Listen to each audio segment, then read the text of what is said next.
Assalamualaikum warahmatullahi wabarakatuh. Jumpa lagi dengan saya Muhammad Ali Mohsin, host Sapa Legislatif di Radar Madura TV. Kali ini kita kedatangan tamu Mas Nur Faizin, anggota DPRD Provinsi Jawa Timur.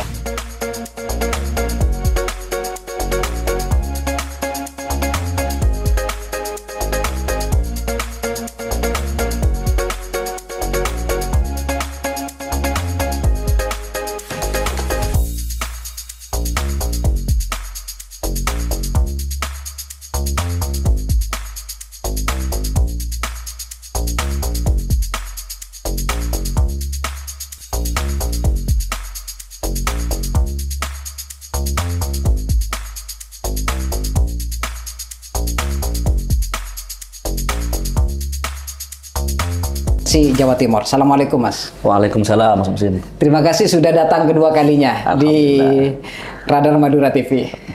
Bagaimana kabarnya Mas? Alhamdulillah baik, meskipun agak masuk angin dikit lah, biasa. Itu kan penyakitnya politisi kan. Begitu ya. Tapi tidak masuk angin dalam tanda kutip itu loh Mas. Semoga enggak, makanya mohon kawalannya. Amin amin. Semoga amanah. Ya, amin. Sukses dalam memperjuangkan. Kalau ada potensi masuk angin di bawah tol angin atau dikerokin. Begitu memang kalau berbicara dengan politisi itu kata-katanya mengandung apa namanya hal-hal yang perlu kita interpretasikan. Mas, kita kali ini tertarik ingin membahas terkait bagaimana kita bisa membaca peluang Bank Jatim menjadi BPD nomor 1 di Indonesia. Tentu Bank Jatim ini merupakan apa namanya usaha gitu ya, ataupun BUMD yang dimiliki oleh Provinsi Jawa Timur dengan harapan bagaimana BUMD ini bisa menyumbang ya PAD yang cukup besar terhadap Pemprov. Selama ini seperti apa pandangan Mas Nur Faizin? Ya, ini ngomong ngegas dulu Pak, santai dulu nih. Santai boleh, ngegas boleh. BUMD ini adalah BUMD yang terbesar menyumbang PAD-nya ke Jawa Timur. Kurang lebih 400 miliaran lah. 400 miliaran ya. Itu positif kan? Positif betul. Jadi di antara BUMD yang lain, Jawa Timur yang paling tinggi setorannya ke PAD. Tapi kalau di zoom lagi, berapa sih aset Bank Jatim? Terus berapa sih yang mereka sumbangkan ke PAD? Itu sangat jomplang, Mas. Artinya belum ideal menurut perspektif. Sangat tidak ideal. Belum sangat tidak ideal. Saya pastikan itu. Karena asetnya kan 103 T, sementara dia hanya nyumbang 483 miliar kalau nggak salah. Jadi kan nggak nyampe 100%-nya ya. Iya. Dari total aset yang dimiliki. Harusnya Mas. Iya harusnya. Berapa yang harus disumbangkan? Harusnya minimal 10% lah. 10%. Atau kalau Mas Mohsin naruh uang di bank, deposit bank itu berapa setahun? Berapa itu? 6% itu berapa itu? Atau 3% ya? 3%-an sepertinya. Iya. Artinya uang ditaruh aja bisa untung segitu. Apalagi dikelola seperti Bank Jatim. Lebih dari itulah, minimal 5% lah. Saya teringat perbincangan Mas Nur Faizin beberapa waktu lalu itu. Jadi tidak bekerja saja, sebenarnya Bank Jatim ini sudah untung. Ya, makanya kami di Komisi C ini, utamanya fraksi PKB kan selalu mempush direksi Bank Jatim agar tidak terjebak dalam zona nyaman. Kalau dibaca kepemilikan saham Bank Jatim ini kan kalau nggak salah 50% 60 ya itu dimiliki oleh Pemprov Jawa Timur. Dalam ini kan gubernur sebagai PSP. Artinya Bank Jatim kan sudah menjadi TBK, sudah IPO, sudah terbuka publik. Mas Mohsin kalau punya uang bisa beli sahamnya. Artinya harusnya sebagai bank yang terbuka, dia tidak lagi bergantung kepada PSP, tidak lagi bergantung kepada dana pemerintah. Tapi dia harus go ahead mencari sumber-sumber pendanaan yang baru. Gitu loh. Karena kalau hanya bergantung kepada PSP, pemegang saham pemerintah itu, jadi ya itu tadi terjebak dalam zona nyaman. Dalam istilah saya, tidur aja sudah untung. Tapi kan ada dua tugas utama BUMD itu. Pertama, bagaimana dia mengkeruk PAD sebanyak-banyaknya, bagaimana dia mentor PAD sebanyak-banyaknya. Yang kedua kan ada public service-nya, pelayanan masyarakatnya. Nah, ini yang membedakan BUMD dengan usaha-usaha swasta gitu loh. Ya. Kalau demikian apa yang perlu dievaluasi dari Bank Jatim ini, Mas? Oh, banyak sekali ya. Banyak ya. Ya, kalau Pemprov itu kan selalu bilang kami ingin mengalahkan Bank BJB sebagai Bank BPD nomor 1. Ya. Kalau saya malah enggak, Mas. Kalau saya malah Bank Jatim harus mendekati, walaupun enggak menyalip lah ya, BCA. Tidak tahu kalau soal bicara bank di Indonesia yang terbaik kan BCA. BCA. Dari mulai masuk sampai dia pulang pasti nasabah tersenyum. Karena disambut dengan senyuman, terus mau kemana dia sudah ada pemandunya. Nah, nggak tahu kalau Bank Jatim, ya kan? Nah, makanya kalau saya itu bukan lagi mengalahkan BJB, tapi melampaui itu. Dan kita sangat bisa kok, karena BCA yang itu swasta bisa kok, apalagi negara gitu loh. Iya. Yang tidak kekurangan sumber dayanya gitu. Apalagi kayak Bank Jatim itu kan hampir monopoli keuangan di Jawa Timur kan Bank Jatim. Bank Jatim. Nah, apalagi kalau dikaitkan dengan BPD atau bank-bank di luar Provinsi Jawa Timur kayak Jawa Barat, ini kan masih jauh berbeda dengan di Jawa Timur begitu, Mas. Ini seperti apa minimalnya kan kita harus bisa mengalahkan bank lainnya di provinsi lain seperti itu. Sangat besar potensinya, Mas. Kan kemarin waktu kalau Mas Mosin baca berita kan fraksi PKB sempat interupsi di paripurna kepada gubernur mengenai kami ini kan ingin mengungkit persoalan yang terjadi dengan Bank Jatim, yakni ada kredit fiktif di cabang Jakarta. Itu kami juga mengkritisi bahwa kita masih kalah sama BJB gitu. Tapi Gugup bilang kita udah menang kok, dia ngasih data. Tapi setelah kita cek datanya, itu berbeda dengan data yang dimiliki oleh yang dipublis di publik bahwa BJB itu dia punya store laba itu sekitar 1,3 T, sementara Bank Jatim hanya 1,2 T. Siap, betul. Nah, itu kan benar kan? Artinya sebetulnya potensinya saya kira lebih kalau ini dipush lagi ya, bagaimana soal pelayanannya, soal digitalisasinya. Ini saya kira Bank Jatim punya peluang besar untuk bukan cuma menyalip BJB, bahkan mendekati bank-bank swasta lainnya. Bank swasta yang lain seperti itu. Nah, saya memang mengikuti terhadap medianya Mas Nur Faisil, sangat getol sekali dalam mengawal kredit fiktif seperti di Jakarta itu kan. Ini kan sangat berbahaya kalau kemudian juga terjadi di Jawa Timur sebagai. Nah, ini apa rekomendasi yang sudah diberikan kepada Bank Jatim? Mas, itu kasus Jakarta sebetulnya sudah kasus yang kesekian kalinya. Oh iya. Sebelumnya sudah pernah ada kalau nggak salah di Malang, Kepanjen kalau nggak salah, terus Sidoarjo, mana lagi banyak lah. Tapi angkanya memang mohon maaf agak batuk, tidak sebesar itu. Makanya kami di fraksi PKB, utamanya Komisi C, yang memang fokus membidangi keuangan dan fokus menjadi pengontrol BUMD, pengawas BUMD, kami itu kan sempat mendorong agar ini dibawa ke Pansus. Karena kalau ini nggak diselesaikan sampai detail, sampai ke sampai ke detailnya, sampai ke yang paling terlibat di bawah gitu, atau sampai ke atas bawahnya, sampai semua yang masalah itu kita ungkit, ini kita khawatir nanti akan terulang kembali dengan angka yang lebih besar gitu loh. Begitu saya speak up soal Bank Jatim, banyak yang mencoba menahan saya. Misalnya, Mas, tolonglah jangan terlalu di blow up, karena bank ini kan berkaitan dengan trust. Soal kepercayaan. Takutnya kalau Mas terlalu ungkap bobrok ini, orang-orang males naruhannya di Bank Jatim. Malah saya kebaliknya. Bos, maaf, justru ini momentum untuk mengembalikan trust itu. Dengan cara apa? Ayo bongkar sebongkar-bongkarnya ini, salah. Di mana memang problemnya?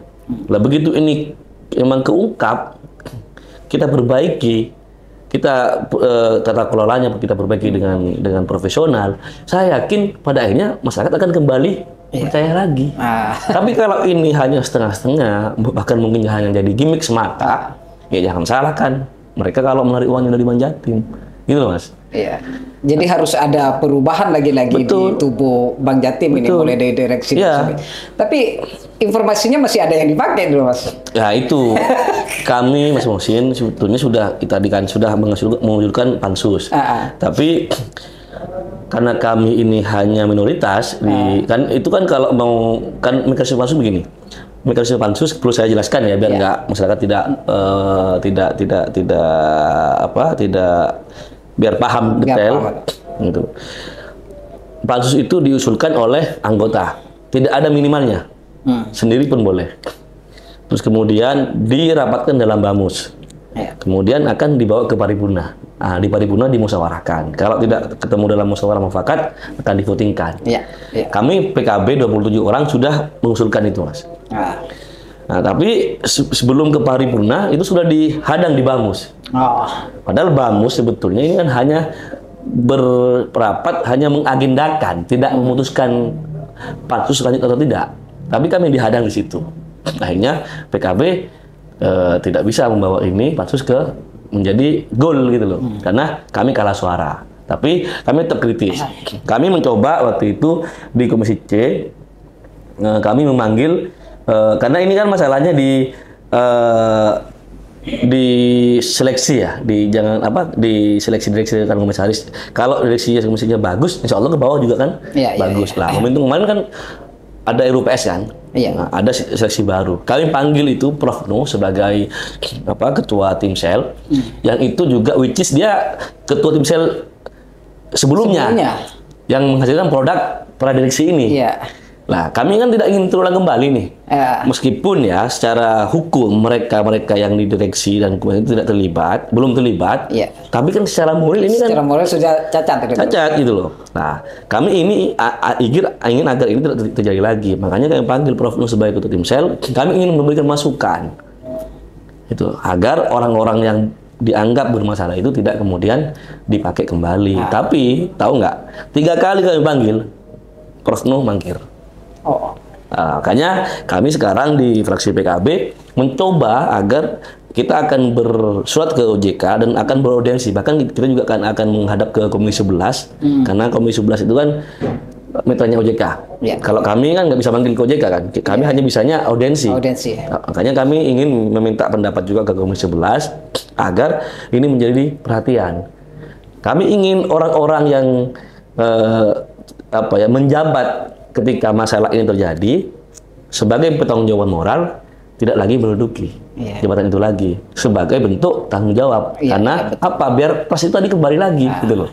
Karena kalau ini belum selesai Mas Mohsin, saya nggak yakin orang itu berlomba-lomba untuk naruh uangnya di Bank Jatim. Artinya bagaimana Bank Jatim bisa menjadi BPD nomor 1 di Indonesia ini sangat sulit Mas ya? Sulit kalau ini nggak diungkap secara gamblang.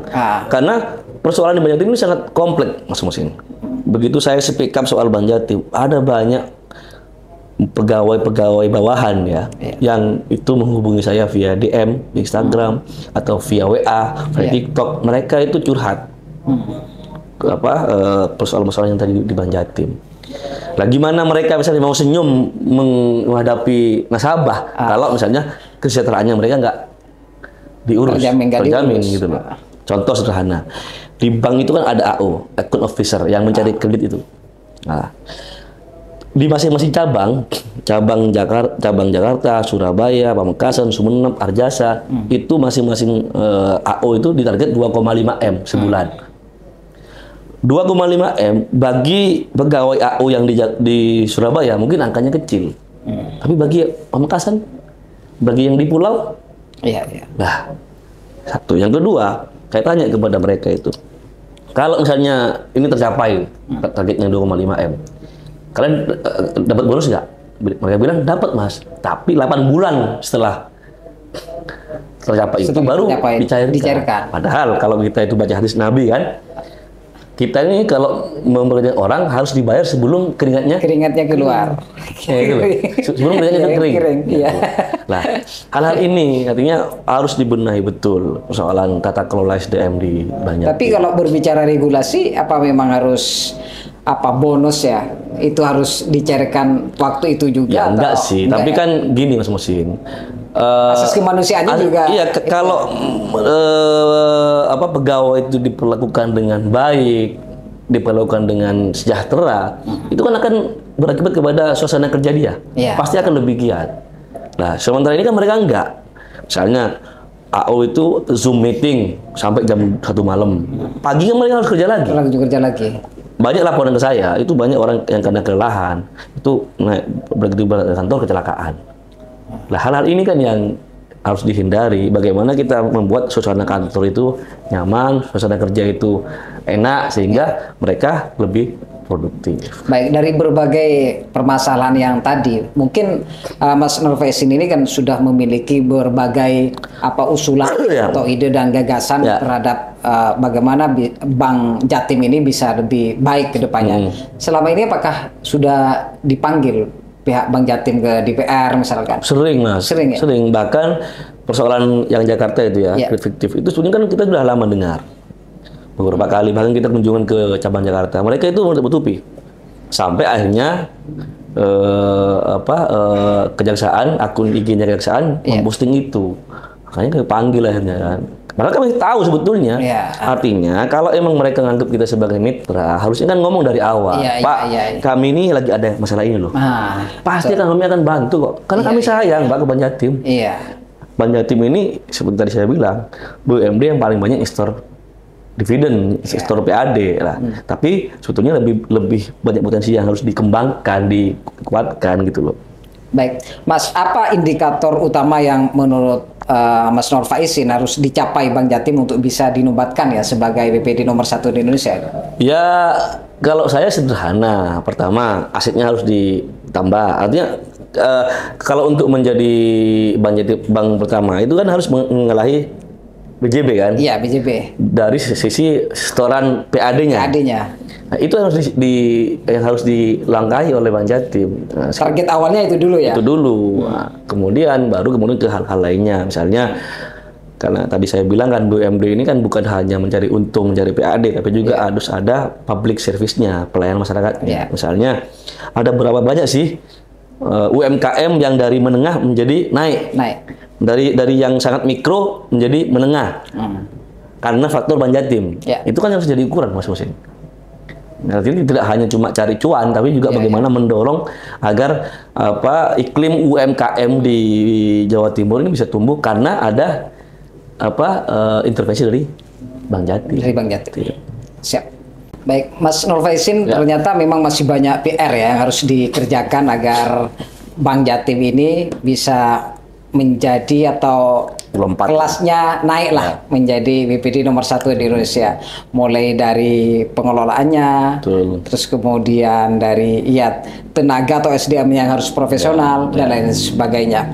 Nah, sekarang Mas Nurfaisin, bagaimana peran konkret Pemprov dan DPRD ya dalam mendorong Bank Jatim agar ekspansinya tidak hanya berorientasi pada keuntungan, tapi juga inklusi keuangan masyarakat desa pesisir. Karena itu kan juga diatur di Undang-Undang P2SK ya kalau nggak salah kan. Nah, saya itu beberapa kali mengkritisi Bank Jatim karena Bank Jatim sebagai pelaku usaha sektor keuangan P2SK, pelaku usaha sektor keuangan itu kan diatur dalam undang-undang P2SK ya. Di mana tugasnya itu kan wajib melakukan literasi keuangan. Tapi kan Bank Jatim saya nggak pernah dengar itu. Saya coba baca, pernah sekali mereka itu melakukan itu di Hong Kong malah. Gitu, harusnya kan ke masyarakat Jawa Timur asli lah, yang di Jawa Timur gitu loh. Bisa mengandeng dewan kan, maksudnya mereka itu datang ke kampung-kampung, ayo kalian store di Bank Jatim, kalian nabung di Bank Jatim. Karena itu Mas, saya tanya waktu saya kunjungan ke BJB, apa triknya BJB itu menjadi besar? Karena mereka nggak acu dengan uang kecil. Gitu. Nah, makanya saya tekankan ke Bank Jatim, ini tugas kalian dan itu amanah undang-undang loh. Ayolah kalian turun, jangan cuma nunggu, jangan cuma mengandalkan uang kas negara gitu loh. Kalian harus jemput bola, misalnya gini. Kalau Mas Musin, kan kalau di Jakarta itu ya, di DKI Jakarta, Jabodetabek itu, hampir setiap gang itu pasti ada kelontong Madura. Betul. Toko kelontong Madura. Iya. Ya kan? Mereka kan pasti ada kris. Deketilah mereka. Betul. Gitu loh. Saya tuh wanti-wanti ke mereka. Ayolah Pak, saya bilang, Bu, jangan kemudian misalnya mengejar uang-uang besar terus, tapi uang kecil yang potensinya banyak dilupain. Dilupakan. Tapi kalau itu dikumpulkan itu jadi banyak juga. Makanya, Mas, saya bilang gitu loh. Di Jakarta itu, di Jabodetabek, bahkan Banten, bahkan di Surabaya sekarang, di Bali, kota-kota besar itu, hampir seluruh gang itu per 50 meter. Bahkan yang kadang nggak nyampe itu, ada tuh kelontong Madura gitu loh. Sekarang di Madura saja juga sudah banyak. Iya. Toko Jakarta. Lah, deketin mereka. Misalnya undang asosiasinya. Kalian butuh apa? Oh, kalian butuh modal. Tawarkan KUR misalnya. Misalnya pembayarannya pakai kris, taruhlah kris Bank Jatim. Itu kan pasti Mas, Bank Jatim dengan sendirinya akan naik kelas gitu loh. Dan tadi itu masyarakatnya yang itu juga orang-orang Sumenep, orang-orang Madura yang merantau, itu juga terbantu dengan adanya Bank Jatim. Nah, ini kan dua hal yang saling menguntungkan. Everybody happy. Nah, kayak saya bilang, coba mereka deketin. Saya juga bilang ke Bank Jatim itu, Bank Jatim kan buka cabang di Jakarta, di Batam. Saya juga minta ke Bank Jatim agar buka cabang di Bali. Di Bali. Karena di Bali itu orang kepulauan semua, Mas. Iya betul. Di Kuta itu orang kepulauan semua. Coba mereka deketin, gitu loh. Bikin cabang di sana. Gitu loh. Artinya, kalau sekali lagi, kalau manajemen Bank Jatim itu tidak terjebak dalam zona nyaman, ada banyak potensi. Dan saya sebagai anggota Dewan Komisi C, saya siap kok menjadi mitra strategisnya. Gitu. Artinya menurut Bang Nur Faiz ini masih kurang semangat sebenarnya untuk mencari potensi-potensi lain. Betul. Meskipun itu kecil gitu. Iya, tapi kecil banyak. Tapi kecil banyak itu kan juga banyak untungnya nanti. Terus lagi soal Jawa Timur ini, Mas, ini kalau nggak salah saya baca itu pengguna pinjol yang ilegal ya. Iya. Nomor 3 se-Indonesia. Nomor 3 se-Indonesia. Kalau nggak salah ya, DKI pertama, Jabar, ketiga Jatim. Kenapa pinjol ini merajalela di Jawa Timur? Kan pinjol ini saya kira semua orang tahu risikonya. Tapi kenapa masih banyak orang yang minjem uang di pinjol? Kenapa? Mudah kan, Mas? Iya kan? Iya. Selfie, upload KTP, cair. Lah, ini kan faktor teknologi. Iya. Lah, Bank Jatim kan harus membaca ini. Cuma tinggal PR-nya kan bagaimana soal keamanannya. Tapi kan bisa, Mas. Makanya saya bilang, ayolah Pak, kita Jawa Timur saya yakin tidak kekurangan orang pintar. Berdayakan mereka, gitu loh. Karena tadi, kecepatan itu menjadi penting, menjadi keyword di golongan-golongan Gen Z ke bawah ini. Sebagai pengguna mayoritas ke depannya kan, mereka-mereka ini kan. Tapi kalau masih citranya Bank Jatim itu masih kolonial, ya orang males Pak. Gitu loh. Jadi memang perlu juga jikoniknya itu diperbaharui begitu. Diperbaharui lah. Artinya itu tadi kan sekarang anak-anak muda saya pun ya. Saya ini mungkin masuk generasi milenial ya. Itu pun udah males pegang duit cash kan. Ya. Artinya kan semuanya akan mengarah ke cashless semuanya. Nah, itu kata kuncinya apa? Teknologi digitalisasi. Nah, ini PR-nya. Harus Bank Jatim ini harus lari kenceng membenahi persoalan digitalisasinya ini. Siap, saya sepakat tadi. Jadi Bank Jatim memang harus banyak berinovasi, Mas. Nah, sekarang apa motivasi ataupun yang dilakukan DPRD ya terhadap Bank Jatim dalam rangka menjalin kemitraan ya dengan BUMDes untuk meningkatkan pelayanan keuangan di pedesaan? Begini, Mas. Kami itu sebetulnya nggak usah jauh-jauh ke BUMDes lah ya. Itu kan yang pihak di bawahnya apa.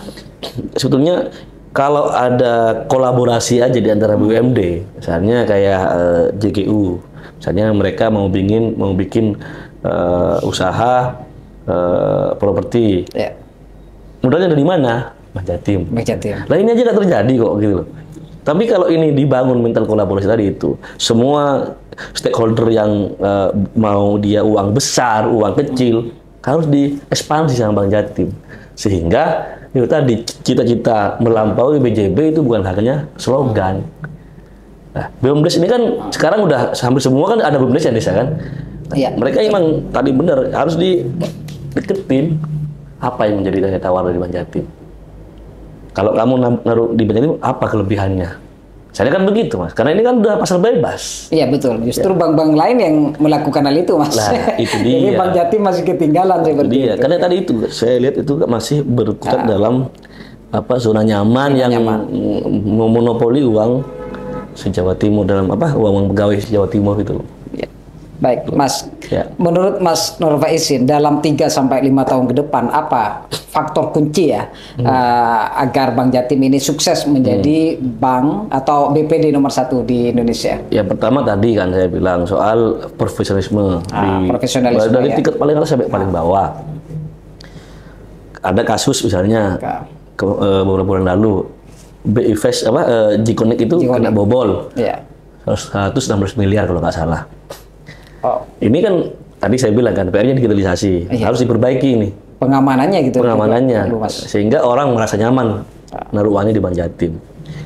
Profesionalisme juga penting karena saya dengar banyak ya dari cuitan di internal Bank Jatim ada banyak nepotisme di Bank Jatim. Misalnya kalau saya sebagai orang tua misalnya pegawai Bank Jatim, anak saya kemungkinan besar juga nanti akan jadi pegawai Bank Jatim. Lah hal-hal ini yang harus dibuang. Berarti tidak melihat pada kualitasnya gitu Mas? Asas meritokrasinya tidak terjadi. Nah, padahal saya yakin di Bank Jatim itu banyak potensi yang bisa dimaksimalkan. Iya. Kalian tahu kasus Bank Jatim yang di Jakarta itu kepala cabangnya itu orang luar, baru masuk harus jadi kepala cabang. Kepala cabang. Nah ini kan problem. Kita nggak anti dengan orang luar ya, karena saya pernah dengar kasus pernah dengar Bank Jatim itu sempat dipimpin direksi dari Kangian. Orang Sumeneb ya? Iya, alumni BNI 46 di tahun 98 kalau nggak salah. Di saat yang lain tuh collab, Bank Jatim naik Mas. Gitu. Nah itu kan artinya kita tidak anti dengan orang luar, tapi ya itu tadi selagi itu visinya jelas, langkah-langkahnya visible, ya kita mesti support. Siap Mas, terakhir ini Ya. harapan dari Mas Nur Faisin kepada pihak manajemen ataupun jajaran gitu ya, pemilik saham dan masyarakat Jawa Timur, bagaimana strategis ya Bank Jatim ke depan ini lebih baik lagi? Ya, kepada direksi dan komisaris ini kan di fase yang masih belum selesai masalah yang cabang Jakarta ini harus ada harus ada statement ke publik seperti apa agar masalah ini tidak akan terulang kembali. Tapi kami terus terang, kami di Komisi C belum mengakui soal yang baru ini. Yang baru. Karena ya tadi kami belum mendapatkan jawaban dari dari tim sel. Sehingga sampai sekarang kami pun masih belum mengakui adanya direksi yang baru ini. Apalagi misalnya ada direksi dan komisaris yang lama yang saat masalah terjadi menjabat lagi. Itu seharusnya ya tidak ini Mas ya, sudah sampaikan tadi sudah tidak menjabat lagi sebagai pertanggungjawaban moral. Betul. Terus kepada nasabah ya, saya kira nasabah sekarang kan kritis ya, kalau ada masukan-masukan yang itu membangun, sampaikan aja. Kalau emang takut ke Bank Jatimnya bisa ke kami, ke DPRD Komisi C. Termasuk mungkin dari internal Bank Jatim sendiri. Iya. Dan saya mungkin banyak Mas takut karena atasannya banyak Mas mengintimidasi mungkin ya dan sebagainya. Banyak. Atau diancam untuk dimutasi. Bahkan ada yang sudah dimutasi.